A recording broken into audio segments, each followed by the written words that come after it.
Hi. I used to be someone who only read nonfiction books because I thought reading novels was a waste of time. In my mind, fiction only gave you short term pleasure, but nonfiction, especially self help books, felt useful. You learn ideas you can actually apply to your life. Very practical, right? So it never even crossed my mind that I should read novels. If I just wanted entertainment, I could watch YouTube or Netflix. But one incident completely changed the way I think about fiction. So it goes back to 2024.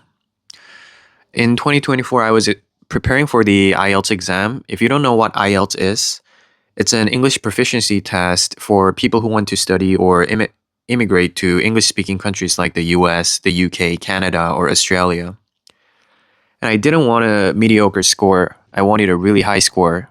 And at the time, I wasn't working, so I could spend my entire day immersing myself in English. So And my usual way of learning was searching things on the internet, watching YouTube videos, reading news articles, and reading nonfiction books. That's how I've always liked to absorb information. But the better my English got, the more I realized something. If you're really already above average, improving your English requires exposure to literature because the vocabulary you see in novels is completely different from what you see in something like the New York Times. So I decided to start reading fiction, even though I still thought it wasn't an ideal use of my time. Because at the time, I was kind of an efficiency freak. I always wanted to maximize my time and squeeze as much productivity out of my day as possible.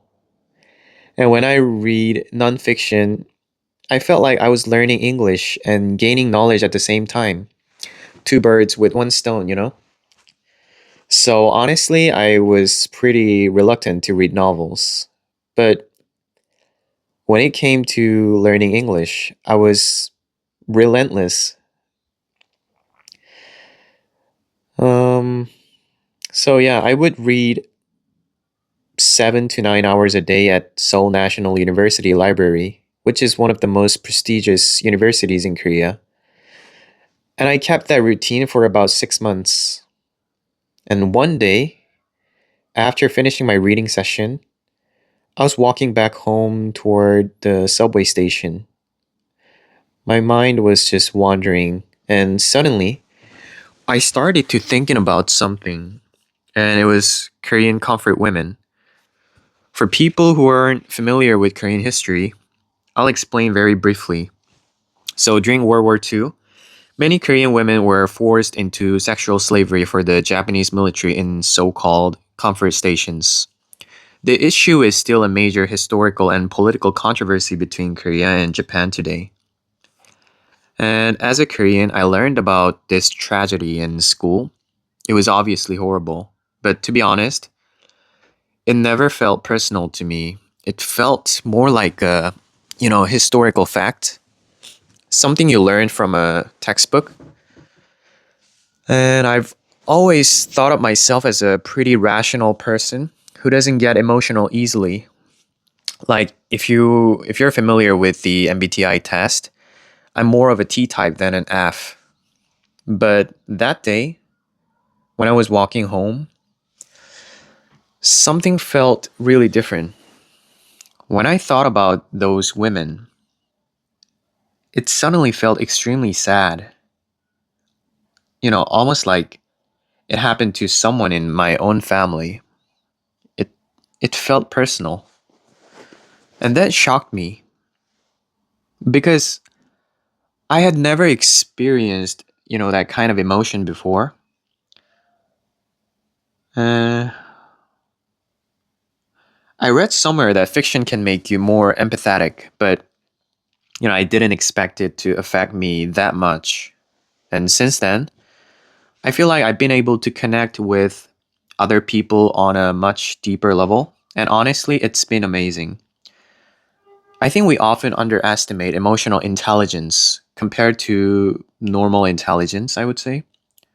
But what really makes us human is our emotional ability. our ability to connect with others. There's also this famous Harvard study about happiness, the one that tracked people's lives for decades. And what they found was simple. The biggest predictor of happiness is social connection. The more meaningful relationship you have, the happier you tend to be. And another thing that I learned during my language learning journey is that the human brain is actually terrible at rote memorization, but the brain learns incredibly fast through stories, especially when emotions are involved. So, if you're someone who is obsessed with maximizing knowledge, like I used to be, or if you feel like you're not very sympathetic, I think it's worth trying fiction. Unlike what I used to believe, reading novels is not a waste of time. Through stories, you learn how people think, how they suffer, how they love, and how they deal with life. And you'll learn how to understand people who are very different from you. And honestly, that's a pretty rare ability. So yeah, maybe go read some novels. Bye.